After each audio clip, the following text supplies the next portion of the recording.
Hey guys, welcome back to another episode of Tainted Warriors. I'm Mikey. I'm Nicole, and this week, we're gonna talk to you a little bit about Rachel Nickell and Colin Stagg in that case and everything. But before we get into the details of that, we always start you off with our question of the week.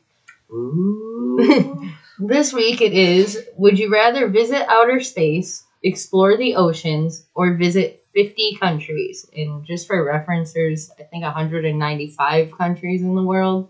So that's a little over a quarter of the countries that exist at this time. That's pretty cool. I can't even lie because I probably can't even tell you 4 countries. So even though that would probably be very educational for me to probably go and visit 49, I'm going to pick probably, space. Like, I've thought about it long and hard, and I feel like I like the ocean and, the land, but, I feel like space is almost a one-time opportunity. So, I feel like the ocean is almost just the same, but I feel like maybe you'll come across that opportunity one more time. I don't know how many other times you're going to get the opportunity to actually explore space. That's what I'm going to go with. See, I bounced back and forth between those two also. But what I got stuck on was it says visit outer space and explore the ocean. If I'm visiting outer space, then I'm just looking at it. You know what I mean? I don't get that in depth that I really want. So I had to turn away from outer space and go for explore the oceans because I really want to explore these things. I don't want to just look at it and move on. I want to actually explore what all is in there. I'm going 26,000 feet down. Let's go. See, yeah, I don't want to be that far down. I don't want to be that high up either, though, but I feel like, I don't know if I'm a Loch Ness monster and all that. I'd get lost in one of those countries, so I'd be screwed there. I feel like this question was a very hard one for me this week. With that being said, we don't mean any just, anything bad towards what we're going to talk about this week, we just want to touch or talk about this topic. Well, I kind of did. I heard about it. It really intrigued me, especially with on the unfair targeting. Yeah, just that is placed upon people in this case that we are going to be talking about today. With that being said, we're going to start out with a little bit of back information about Rachel Nickell. Is it Nicole or Nickell? I don't know. I heard it pronounced Nickell, but I don't really know because it was in southwest London. Right, so I don't have... Once again, we're probably going to butcher the name. I know Rachel. I got that down. Yeah, Rachel's good. I have a cousin named Rachel. So, born November 23rd, 1968, Rachel Jane Nickell. Growing up in the Essex village of Great Totham, she was kind of known to be very caring. She helped out with old elderly people. She also helped out with disabled children. At age 11, she goes to Colchester High School for Girls. Spare time, she was known to be dancing, singing, acting at the Essex Dance Theater. So by 1988, she supports herself by working as a lifeguard at Richmond, London. There she meets Andre Hanscombe. He is a motorbike courier. About a year later, they have a son, and now they live together in Batham, South London. She does end up getting some modeling opportunities, but she ends up actually turning them down because her main interest was in being a children's television presenter. And that's kind of all we back information that we know about them. And that her son's name was Alex. I don't know why I didn't write that in there. But that's about all we know up until this point about Rachel. Now it gets kind of sad. On July 15th of 1992, Rachel was walking with her 2-year-old son, Alex. He was going to be 3 soon, on Wimbledon Common, which is in southwest London. A man appeared out of nowhere and started stabbing her. Alex I read fell to the ground. Basically was knocked out of her arms and fell to the ground. Rachel was stabbed over 40 times, mostly to her back and chest, but there were several stab marks to her neck and her hands, which indicated self-defense. And one of the ones to her neck was so fierce that it almost decapitated her. After that, because that's not enough, whoever attacked her sexually assaulted her and then ran away. There was a female passerby that saw Alex standing next to his mom. He was soaked in blood and he was begging her to wake up. And, the female passerby calls 911 and reports the incident. Well, the body, I guess. So 200 police officers are called in to try to hunt the killer after the body is found. But, of course, obviously, they don't find him that day. The next day, Andre, he made a public plea for basically information from the public to help identify who the suspect may be, who could have done this to his family. That ends up resulting in over 700 calls to the incident room, which someone said put them like 2 weeks behind from the beginning in terms of work. Wow. Because to deal with 700 calls, it would have taken them, with their labor force, basically, that's about 2 weeks worth of work with everything else that they had to do on top of that. So within a few days, they did end up releasing home videos of Rachel also, just to kind of help, appeal to the public a little bit more, I think. Once you put in names, yeah. Yep, that way they could get a little bit more personal, and, or even if the person that did it could maybe feel a little guilty and... remorse. Right, maybe try to turn themselves in. Right. So, they did do a forensic investigation. There was a man named Ron Tramble who was a manager, he oversaw the investigation. He did say that they took swabs where they found bodily fluids on Rachel. They had extracted some fibers from her, but in 1992 when this happened, DNA was limited, so it really didn't go anywhere. The police end up getting assistance from a profiler. I believe he was also an FBI psychologist or something like that. His name was Paul Britton.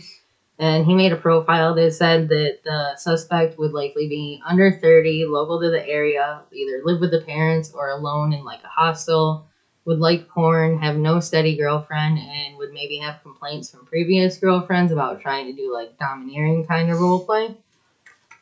Tips end up coming in that suggest Colin Stagg is a suspect. He lived alone on the edge of the estate. He was unemployed at the time and was considered a loner. And when police went to his house, they saw a black wall that I guess had these cave-style drawings kind of etched in. And there was also a pentacle etched into the floor, which is a pentagon. The Satanists always use them. But Colin said that he didn't do that stuff, that when his brother lived there, he had actually done it.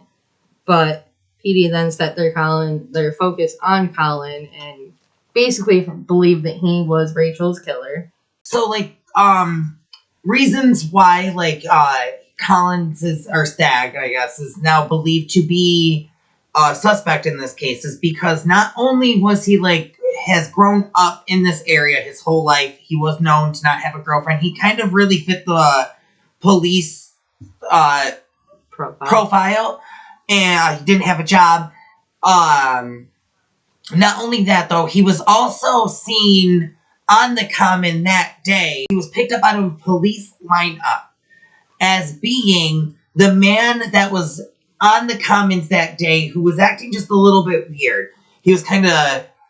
the woman said he was a little disheveled, kind of not wanting her to see his face. I don't know, maybe trying to, look sideways.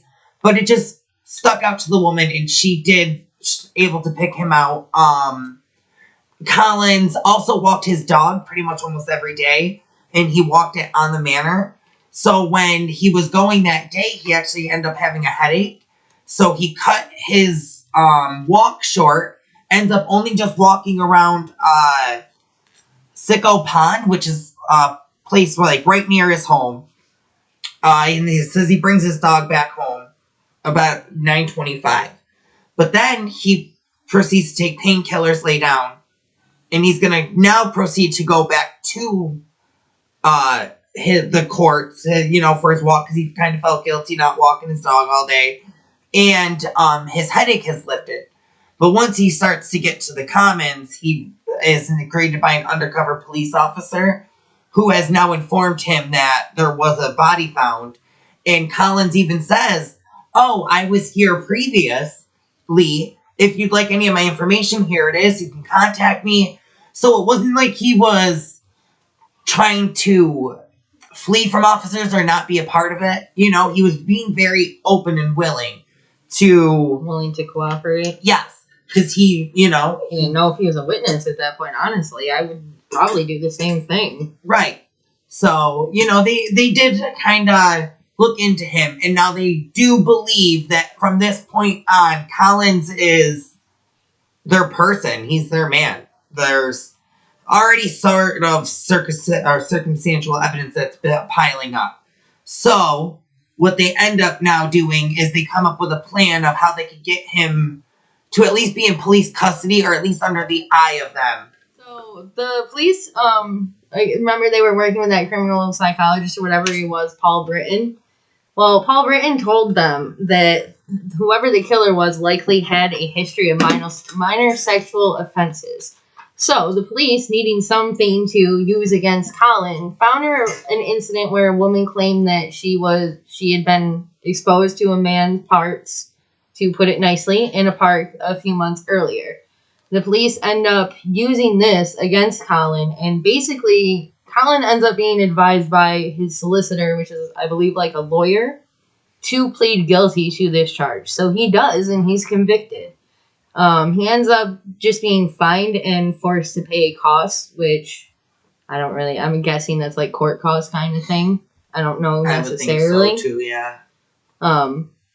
But basically, he gets released. So he's released on the indecent exposure. He's still the primary target for Rachel's murder, though. So the police have to come up with another plan to get the guy that they think is a murderer behind bars for good.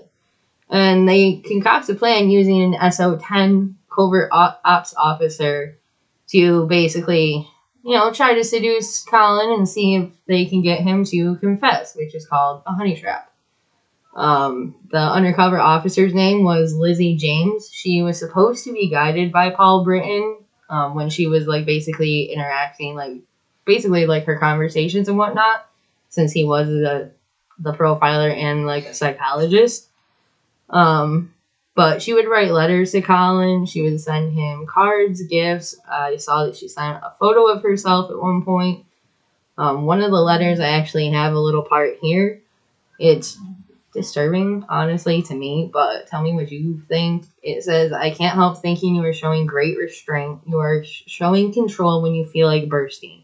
I want you to burst. I want you to feel all-powerful and overwhelming, so I am completely in your power, defenseless and humiliated. These thoughts are sending me into paradise already. Love, Lizzie." And, I hear that, and I'm just like, that's Hybristophilia to, the greatest. To a T. Crazy. And now, now another part about this, and it's so great that you had that, because the biggest part, they end up calling this whole little thing that they've got going on, they call it Operation Exile.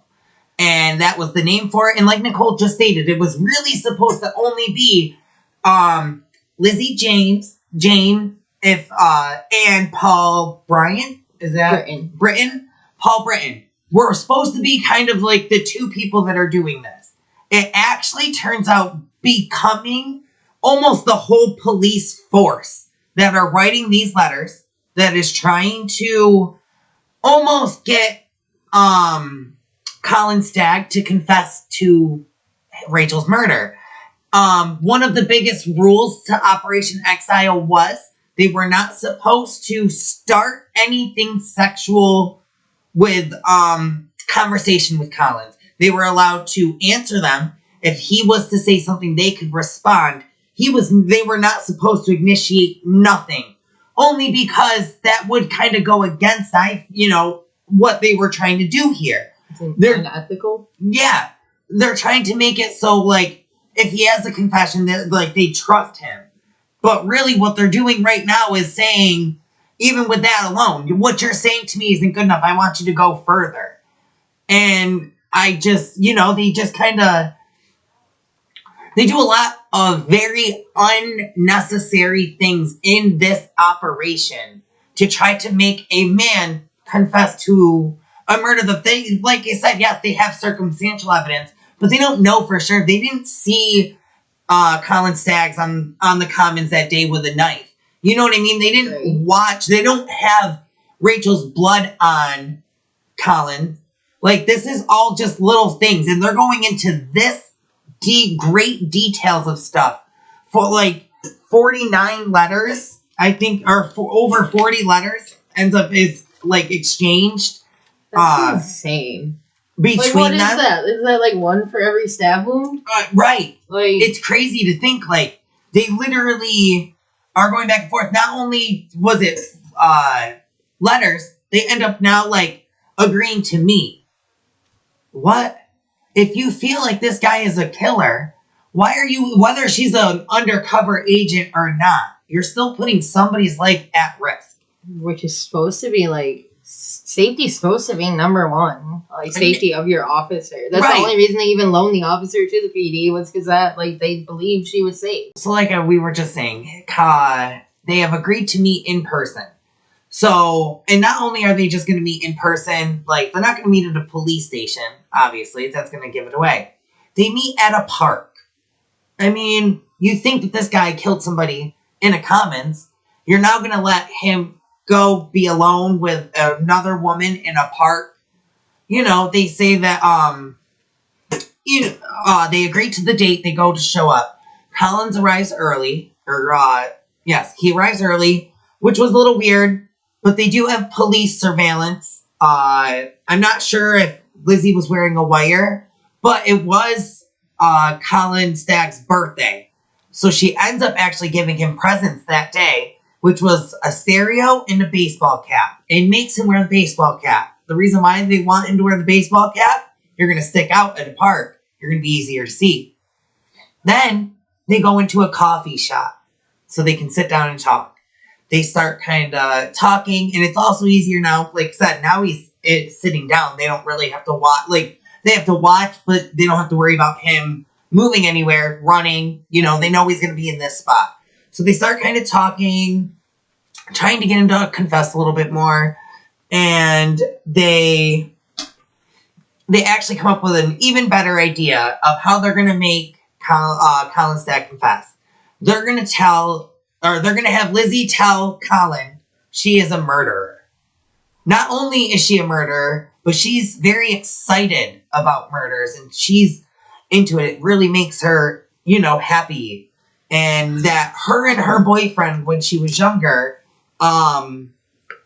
killed and, sacrificed a pregnant woman. And they end up, drinking her blood. But now, mind you, this is all a fake story. Right. This is all just to try to get Collins to feel like, all right, if you did that, now I can trust you with my secret since you did this for me. Right. But that's gross. That's disturbing. Right?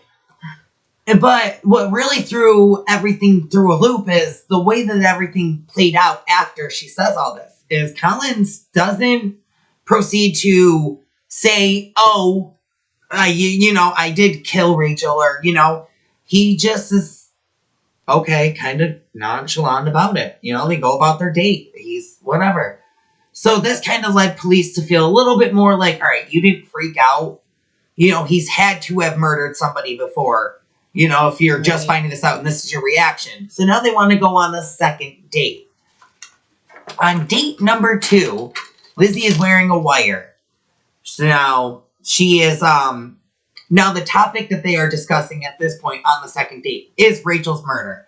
They are saying, we want you, or, she's saying things like, if you really did do it, it would really get me excited. And, almost to the point of saying, if you are not Rachel's murderer, we're not going to have sex. We're not going to cross that line. How is that in any way, shape, or form ethical? How is that helping out for your case? Right. Because you're trapping him. It's called entrapment. Right. Yeah. Like, to the finest, to the best of its degree. Like, I don't know if any of these cops at the station were paying attention, but I do feel like I'm not even a cop and I can tell you that this is wrong.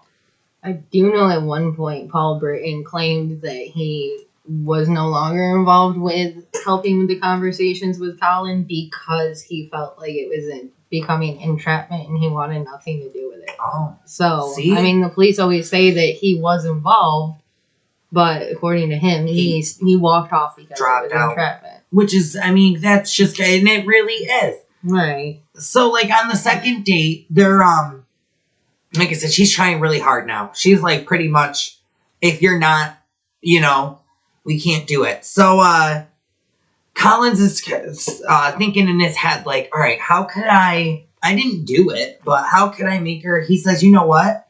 Because I was a suspect, I have been given some sort of little bits of information, like inside information that everybody has. He says, I know how the body was found.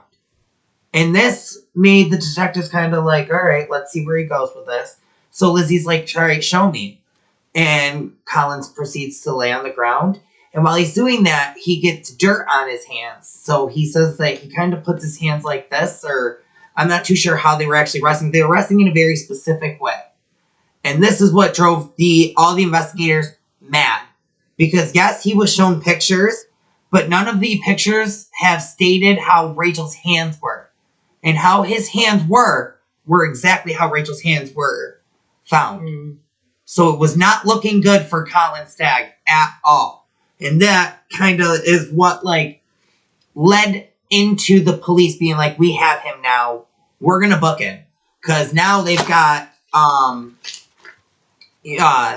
insider info. That he, you know, they just like all their circumstantial evidence is enough. They feel like they finally have it. And that Operation Exile is going to be what seals their deal. So they do arrest him in August of 93. They arrest and charge Colin Stagg, and they sent him to, I think it was called the Wandsworth prison. I don't know if I heard the prison name right, though. On November 3rd of 1993. So Colin's already been arrested. He's in jail.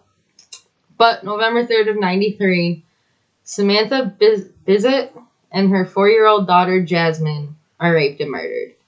And the crime scene of this, I'm gonna let you guys know right now that, like, you might want to fast forward like 3 minutes if you don't have like this is very Law and Order SVU-esque and like not a light episode. Like, this is a heavy episode kind of crime scene. Yeah. So I'm gonna put a warning here, and like I don't know if you can fast forward these videos. I'll try to put like a little clip up when it's over, so it'll be like, hey, it's rated PG-ish again, PG-13 again.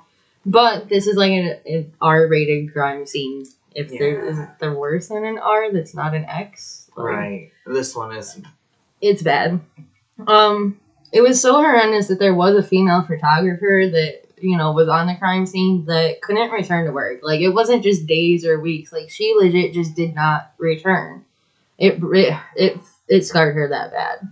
That's rough. So, Samantha was stabbed over 20 times just in her head and neck, with one of the stabbings being so severe that, like, her spinal cord was severed, and another one cut an artery in her neck. So, she was fucked. Like, she was just dead regardless. After her death was when she was likely sexually assaulted. I mean, she was sexually assaulted, but they believe it was after all the stabbings. So her 4-year-old daughter is alive at this moment. But the murderer at this point, he gets Jasmine. He assaults her too, to put it in the lightest terms. He smothers her with a duvet and then leaves her on her bed surrounded by her toys.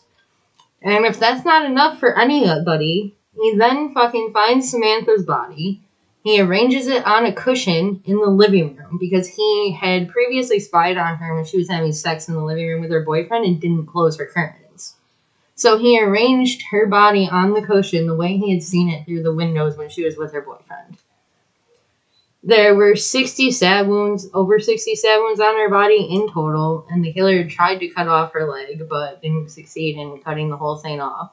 He sliced open her abdomen, pulled back her rib cage to expose the organs, and then pierced each one before cutting off and taking part of her abdomen as a trophy. So, after this, now it's Sapien. Now we're going to go back to a little bit later. We weren't going to get nearly that gruesome anymore. It was rough. Like, That was if really it wasn't bad. so important, I wouldn't put it in here. But, like, that's literally, like, the turning point for Colin. Right, because, like, now if you realize this, that literally a lot of these things are a lot like what Rachel's case was. Oops.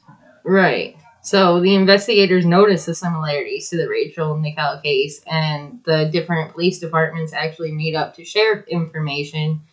But of course, the one I don't know which one committed Colin or actually arrested him. I don't know their names. Oh yeah, I don't know either. They wouldn't actually admit that he was innocent. They're still like, nope, he's guilty, and there's no likeness. They're not the same case. Like there's no nothing really seems the same. We got the right guy. But now, mind you, even like right now, Nicole was just showing me her notes, and I was reading them real quick, and I literally thought that either me or her mistook one of the Victims? Yeah, like one of the crime scenes, because they sounded so much identical that I was like, wait, and I had to hold on a second, and then I was reading it more, and I was like, oh, no, okay, it's not the same. There are differences, but whoa, even just reading it on paper, somebody that's not an FBI agent is like, whoa, those seem so.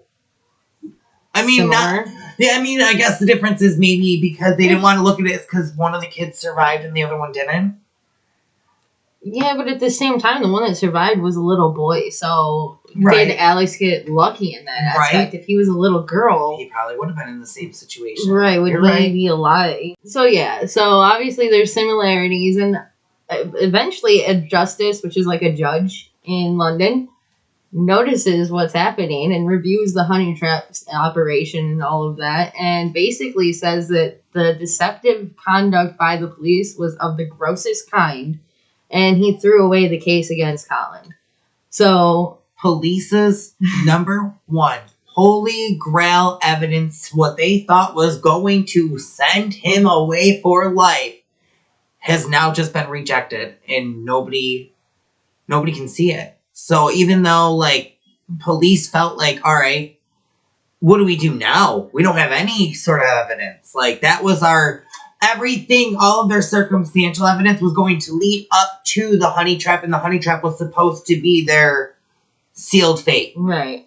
The icing on the cake, to speak. Yep. And now, like, even the judge got attacked afterwards, though. Like, after he threw away the case, people were still saying you were letting a guilty man go on a technicality, and I don't get why, but all of London is like papers. Oh, they were hated literally calling him a murderer before the trial. But from what I saw, though, it's because of the police. Right. The police were actually in the media's ear. Yes. Telling them that Colin was guilty from the beginning. Which is crazy. And even after he got released. Because isn't that not also, like, so not only do we have this honey trap whole thing situation going on here, but we also have false, misleading information being dealt to the media by the police. What's it called? Defamation. Yes. Defamation of character. Yes. But it is London, so, I mean, I have to imagine they have similar laws like us, like something. There's gotta be. That, but. And I mean, and this didn't just go on for, like, a day, a month. It was months. It was, I thought it was like a year. I thought it was years. He was in custody. Colin was in custody for a year after. Right. I meant like how long the media blamed him for was like. Oh, yeah. Years. I have no idea how long that was. Years they went through and was. Well, I have to imagine it'd be around 14 years because it took 14 years for him to find the real killer of Rachel, like before they actually identified this guy. Now, one thing I did want to point out before I jump into who this actual killer of Rachel was is Paul Britton. We remember me talking about him. He was actually asked to help on Samantha's case, Rachel's case, and the Green Chain Rapist case. And he came up with 3 different profiles. Now, supposedly, According to police, he had been asked if it was possible that Samantha's killer could be the same as Rachel's, and he said no. But according to Paul Britton himself, he says that he did link the 3 cases, but he was dismissed and told that they were unrelated. And then he ended up telling them that he wouldn't be part of the discussion with Colin because it was entrapment. And that was when he, walked out. I didn't know that. And actually, when I was reading and doing stuff, I thought he did make the same exact profile for all 3 of them. Really? Yeah. Oh, I don't know. I'll have to further research that. Because I thought that when I was reading, it did say that they actually, he did profile all 3 of them as the same person. Well, not the same person, but had the same... that would kind of fit his claim in your case then. If he did it... Because he's basically saying, no, I did my job adequately, and police are saying, no, you're the reason that this is fucked up. Because the police aren't going to take the blame. So, if he did do his job properly, maybe he did make a profile that fit all 3, tried to link them and say, no, it's one guy doing all 3, but the police department is like, no, we got Colin, you're dumb because Rachel's killer's already in jail. Well, so then he had to create different ones. I could see that. Oh, and actually there was one more thing I did want to state too, and I don't know if, once again, if it was my information of what I was looking at or the video was maybe wrong, but there was something when Lizzie and Colin were on the date. I felt like she was almost contradicting herself, and I don't know if maybe that's what Colin picked up on and why he didn't freak out or anything. Is because she kept stating, remember at the first date she said that she sacrificed somebody. And actually I kind of spared the detail a little bit, but they said that after the sacrifice and that she did the blood thing, they had an orgy. And that there was another group or maybe multiple groups there. So basically she was a satanic ritual. But then on date number 2, she's trying to tell Collins about the murder, and trying to get him to confess. She was telling him that her biggest dream was to sleep with a murderer. But you did. You see what I mean? Yeah. And I also don't know if Collins actually admits and says that the reason why he doesn't react to Lizzie's claims of, what she said she did was because he thought she was mentally ill and that she was actually just making it all up. And so he was like, if I did believe that she actually did kill somebody, he said that he would have reported her to police.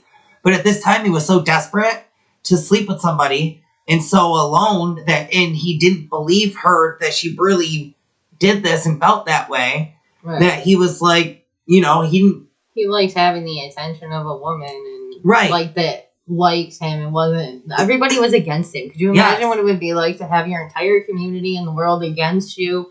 And then there's just one little glimmer of hope, even if it's fucking crazy. Right. That still believes in you, whether you're psycho or not. You would hold on to it. And, I don't know if it's true, but I had heard he was a virgin, too. So he was, 29 years old.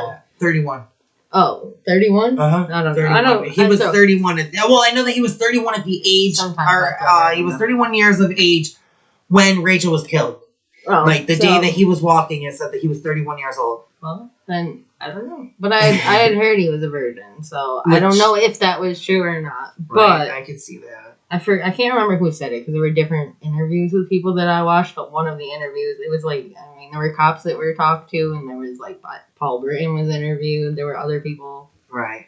So, I don't remember who it was, but if that's true, then you're even more willing to lose it at that point, Right. It's 16-year-old times 2 desperate. Right. And I just feel like, if police could have just went and opened up their eyes a little bit more, because I did hear that what, sparked, obviously, this case for a while, because we already have said that it was for 14 years, that it went on, but, they kind of, focused so much on him that they weren't looking at all of the evidence, that they actually end up going back and having to relook at the case with a brand new, fresh mind. They kind of, not took Colin Stagg out of their mind, but kind of Well, they looked at Colin for a year, and then it was 14 years before they identified the real guy. In that time, they were trying to find the real guy, but they just, basically it came down to DNA, and that was what identified him 14 years later. Yes. So, police end up reviewing the green chain rapes. Remember, we had talked about them. They were basically part of the same area that the Samantha and Rachel instances occurred. And they noticed that a man named Robert Napper, his name popped up multiple times for witnesses, like saying he might be the suspect in these cases. He was actually one of the people that made the tips were his mom and 2 colleagues. So they did set up 2 different DNA appointments for him where he was supposed to go give DNA to basically clear his name, but he missed both appointments. Not a big deal. Police didn't do anything about it. Which is crazy. How is that not a big deal? Like, can me and you just talk for 1 second and be like, for real? If I called you the first time I can understand, because, like, maybe you're a little afraid, or maybe you've already got stuff planned, I can understand, but I don't know why you're not telling the cop that. Right. But, sure. You set up a second. But second, number 2, and now you don't show up, and cops still just say, it's not sketchy. Right. Now you're sketching me out, dude. Well, remember though, they're still probably PO'd that Colin's not in jail, though. True. So, anyway, so they end up finding a handprint at Samantha's house that matches Robert Napper. And it was also found on the homes of 3 other women that he had spied on. Because he liked to actually go to the outside of their houses and look in through windows and spy on these women. And he left handprints outside of their windows. One of the other women was raped, and 2 of them he had attempted to rape, but it was an attempt, luckily, and not a success. God. In 2007 was when DNA that was found on the Rachel crime scene was linked to Robert Napper. So when they ran the DNA, it created a list of people that it could have actually belonged to, but Robert Napper's name was on that list yet again. Keep popping up on these lists, Robert. Oh, it was actually pretty cool because I heard that while they're, looking at, I'm pretty sure it was Rachel, during one of the murder scenes that they're looking at, the murderer's fingerprints were almost exactly identical to the victim's fingerprints. So, at first they weren't actually realizing that, and they were just kept thinking that was still the victim's fingerprint. And the chances of that happening are 1 in 60 million. It was crazy. But then they went back and I wish I would have wrote down the name of who found it out. Yeah, they went back and looked, and they were like, wait, no, that's actually, there's a little bit of slight difference in this. And that's how they found out that it was actually the murderer's handprint. I wonder how advanced fingerprinting was then, because for a while they had to do it by eye. So if there was only a couple differences, anybody could really miss it. But yeah, because I do remember when we were in school, we had to look. I did what's forensic science. I took that class, and they put 2 fingerprints on a piece of paper, and you had to try to it was pretty cool. I wonder what they did then. Is that why they thought it was the same? Because they just thought maybe hers was smudged or something in a particular spot, when a computer would have been like, no, that's literally a different ridge. Right.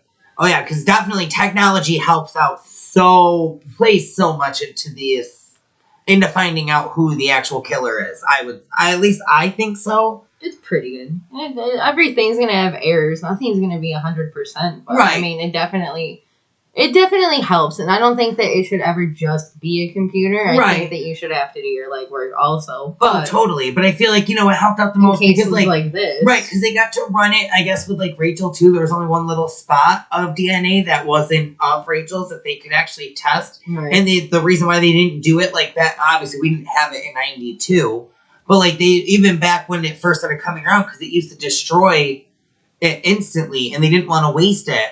So they kind of held on to that one little piece for as long as, well, not as long as they possibly could, but until it was getting better and better, and they could finally at least get a list of names that there's a lot of cold cases where they have DNA and they're just waiting for a name to pop up in the database that connects. Right, because that's really sad sad if you think about too.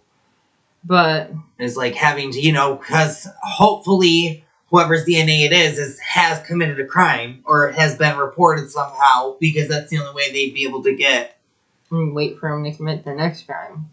Or wait for them to just wait for them to not show up twice and be like, it's okay. It was worse than that. I'm going to get into the timeline in a second. But I do want to say that Robert Napper actually he did admit to 3 killings, 2 rapes, and 1 attempted rape, but he wasn't going to admit to anything unless the police gave him scientific proof of evidence. So anything else that they were thinking he did, he was like, no, I didn't do it. It wasn't me. You can't prove it. The doctor did diagnose him as a paranoid schizophrenic, and supposedly when he was in prison, he actually said that people in outer space told him to kill Samantha and Jasmine, which is, like, insane. But he does eventually end up convicted of Rachel's murder also, and he's sentenced indefinitely to Broadmoor Hospital for the criminally insane. But here's my problem with this entire case, outside of the fact that Colin was obviously targeted, because that's just wrong. Everything that happened to him is entirely wrong. My problem is there were numerous times where Robert Napper could have been stopped, and police were just oblivious or indifferent and did nothing. So what I did is I kind of wrote down just a timeline of, like, bullet points from... It sounds long, but it's like August of 1989 to 2008. I'm going to run over those real quick so you guys can kind of see other things that happened and be like, okay, well, why wasn't he in jail already? Or, like, why wasn't his DNA run against it sooner? Right. So, it starts in August of 1989. There was a woman raped in her Plumstead home in front of her 2 kids. Plumstead was where Robert Napper actually was raised. In October of 1989, Robert told his mom that he raped a girl 2 months earlier in the Plumstead Common. Ironically, August is 2 months before October. She actually calls his psychiatrist and the police department, and police say that they checked for reports of that, and they found no such attack, and they basically left it at that. They didn't talk to Robert. They didn't look any further into it. Even though if they had taken his DNA somehow from that, it would have matched the victim. Now, in March of 1992, there's 2 more women raped near the Green Chain Walk in southeast London. So, this is a Green Chain rapist, guys. It's happening. In May of 92, 2 months later, a mom walking her baby in a buggy is also raped in the same area. And then another 2 months passes, and it's July of 1992, and we all know what happened then. Rachel Nickell was murdered in front of her son, Alex. So, in August of 1992, Napper was actually questioned when a caller in the tip line told the police department that he looked like the suspect photo. And despite not showing up for his DNA appointments, the police believed that he was too tall to be the suspect and dismissed the lead. For real? Literally. On height? Literally. On height. I don't know. Did you see him? Like, my question to the officer is, did you see the guy that stabbed Rachel? Did you see his shadow? Did you see any part of him? Right. No? So then how the fuck do you know how tall he is? Right. My part of my French. I don't know how tall Colin Stagg was. I didn't catch I tried to look that. it up, but I couldn't really tell. Weird websites kept coming up when I tried to Google his height, and I'm like, I don't trust these. Right. So, not weird in, like, misinformation kind of way. Weird in, like, the link it says it is takes you to a different link that you don't want to be at. Yeah. So, I wasn't going to play with that. But Robert was 6'2", so, I mean, that is kind of tall, but... When you can't rape I saw somebody. a video of Colin running away, and he didn't look short, so, I mean... I'm not good with height either, so I can't even tell you how tall Mikey is, and I've known him my entire life. Right. But yeah, so they dismiss him, like he's not it, he's too tall, we gotta find someone else. It's 1992, so they're like, no, it's Colin Stagg. We got Colin Stagg. Right. Don't worry about Ironically, in September of 1992 is when Colin Stagg is arrested as a suspect for Rachel's murder, but he gets released after questioning at this point. Robert Napper, in October of 1992, he gets arrested for weapons found in his flat, which is his home, and he pleads guilty, and he's actually in jail for 8 weeks. Then in January of 1993, so, this is that I just found it funny that would have been right after Robert Napper got out. Like 8 weeks? Literally. This isn't even him, though. This is when the honeytrap operation started on Colin. Oh my god. I was not expecting that, obviously. Right. I'm like, that's insane. So he gets out. So the real killer gets out of jail, and then they're like, we're really going to use up all of our time now. The real guy and the fake guy. And then in April of 93 was when Robert Napper's fingerprints are found on a gun that's buried in. I don't know if I wrote this right or if I forgot. I forgot to double check. I wrote Wings Common. I may have just abbreviated that and fucked that up, so I'm sorry. But they find a buried gun. It belongs to him. It has his fingerprints. But they don't do anything about it. And this is after he's already spent 8 weeks at the end of last year in jail for guns in his flat. So that threw me off. Why is he getting all these passes? He's not even using these for his crimes, which is the fucked up part. Right? So, why do you have all these guns? Right.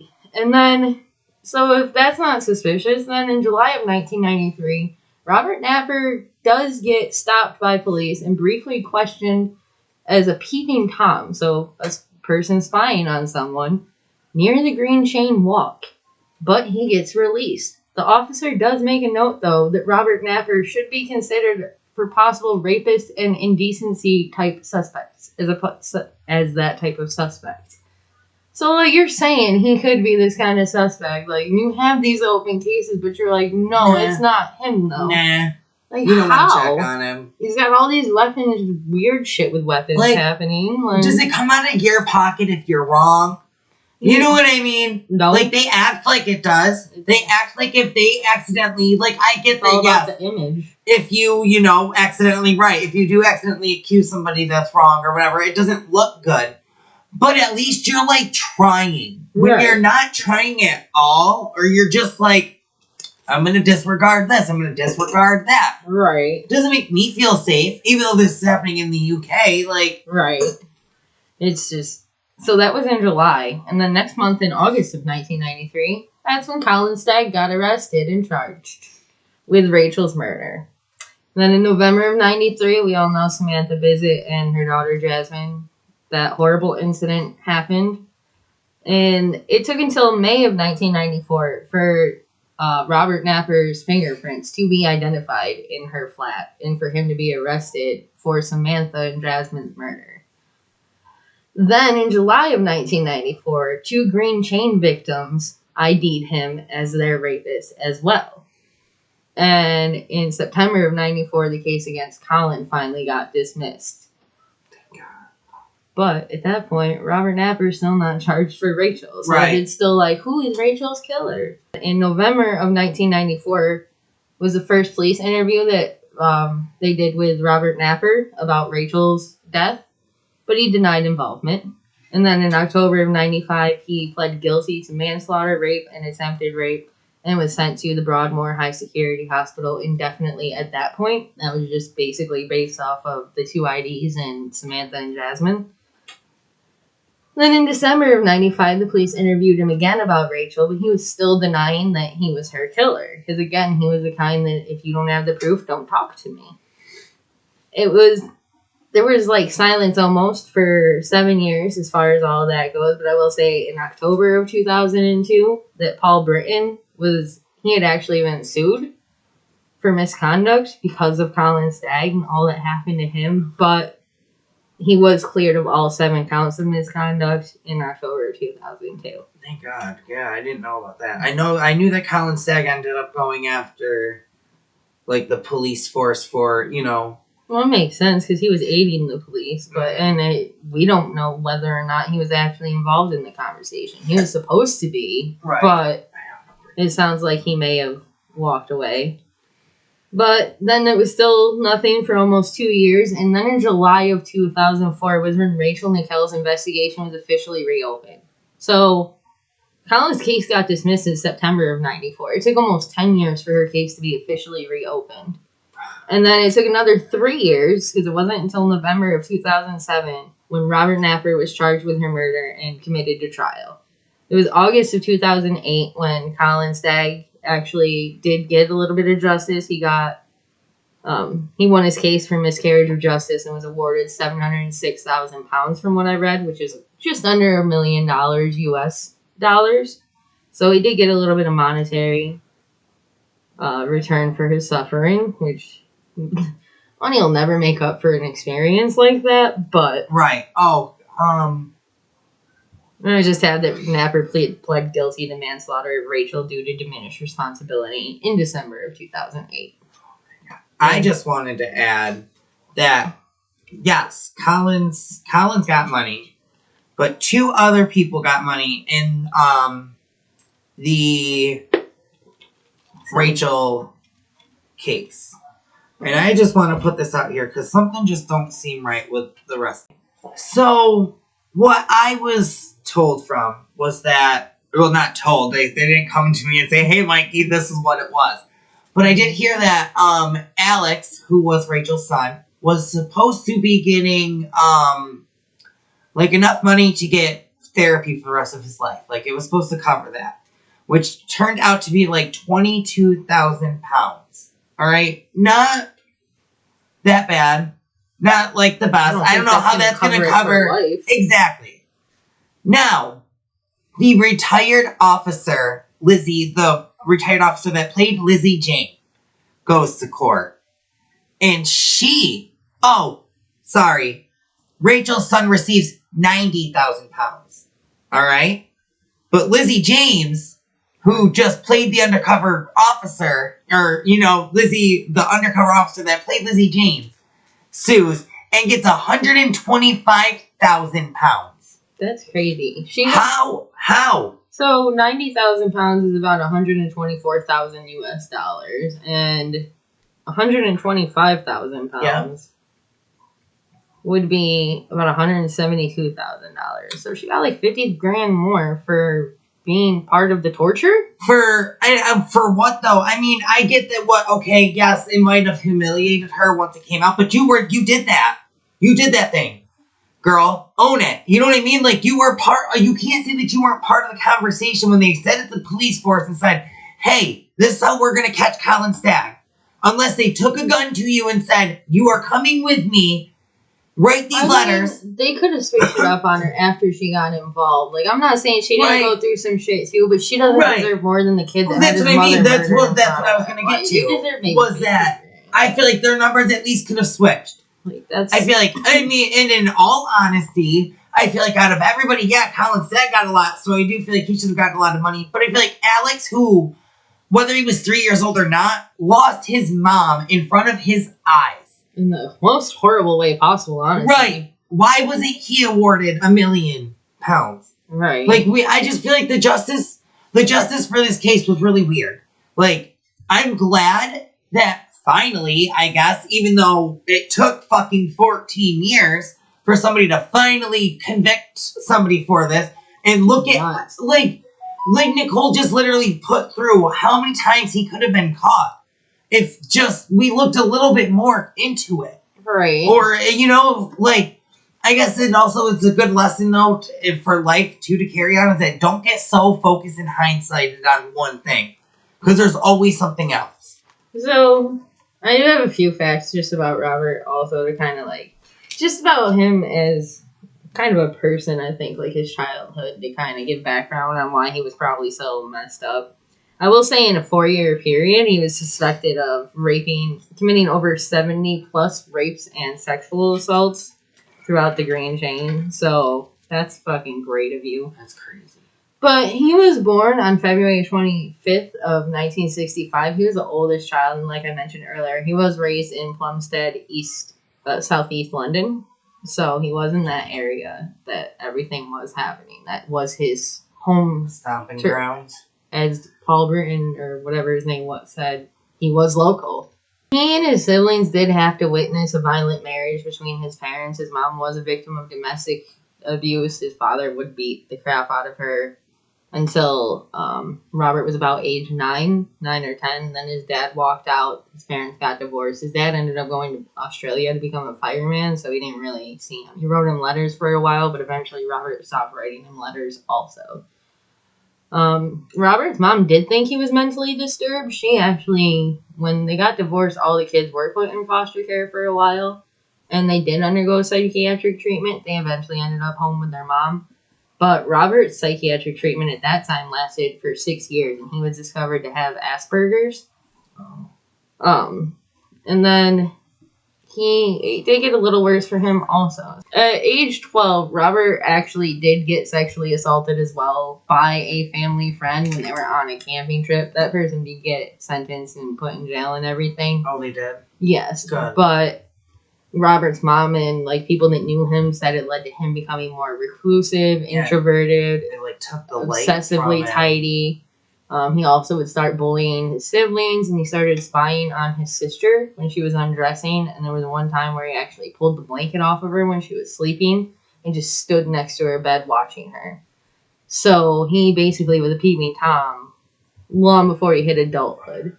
He also, his mom reported him to the police one time as a child because he stole cash from relatives, and she was like, you're going to go down a bad path. So she called police to basically try to arrest him, to scare him into this is the life you're going to have if you continue doing this. But he wasn't frightened at all. He didn't seem to give two shits about being arrested, so it didn't work.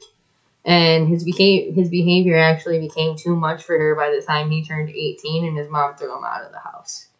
So actually, I told you that October of 1989, he had admitted to his mom that he raped the girl 2 months earlier. That was the first time he had talked to her, really, since she kicked him out of the house, from what I read. Well, that's a very weird kind of welcome back into my life. Hey, I just raped 2 girls. Right? All right. Is that a you didn't want her there and we're trying to chase her away kind of thing? Or what the fuck? Right? I don't know. I just feel like this was a really good cover story, or story for us to cover, because I really liked how Twisted. Yeah, I like how, yes, there was so many circumstantial evidence that led to Colin Stagg that, literally the police line up, they found letters before, I forgot to mention, he was in, there was a personal ads connection, list in the paper at the time. They answered to one of them, and, him and this girl, Julie, started talking. And he actually sent Julie a letter without her consent of, very graphical sexual things he wanted to do with her. And this is how, with the honey trap, they ended up stating that they were friends of Julie, because the girl that got the note, Julie, actually went to the police station and turned it in. Really? Yep. So they act like they were friends of her, and that Julie was just so lame, and she doesn't, but I like that stuff. I wonder how Julie feels about herself now. Right? It's just all so crazy, how everything played out. I'm glad that finally there was some real justice that got served. It's so sad that didn't happen sooner, because a lot of that stuff that happened could have been avoided. It's sad that Colin had to go through all of that. Even though he's got his life, his life was stolen too, because I don't think you can ever be looked at the same after that. Mm-mm. I don't know. But that's all we have for you guys. Enjoy. Subscribe, comment, let us know what you think. Alright, guys, and with that being said, thank you so much, and thanks for watching another episode of Tainted Warriors. Bye!